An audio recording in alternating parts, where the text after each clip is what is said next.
Bulaga sa tahanang pinakamasaya. Kaagad na humingi ng paumanhin ang TV host na si Isko Moreno sa TVJ nang mabanggit niya ang pamagat na Itbulaga sa kanilang noontime show na binago na ang pangalan bilang tahanang pinakamasaya.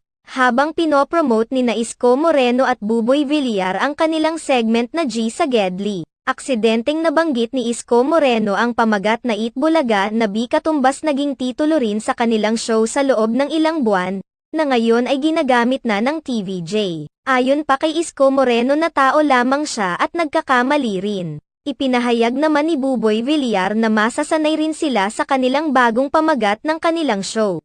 Samantala, naiintindihan naman ng ilang legit na barkads ang pagkakamali na ito ni Isko Moreno. Ayon sa kanila hindi naman umano kasalanan ng mga host ng Tape Incorporated na magkamali sa pagbanggit ng kanilang titulo lalo na't matagal-tagal rin nilang ginamit ang titulo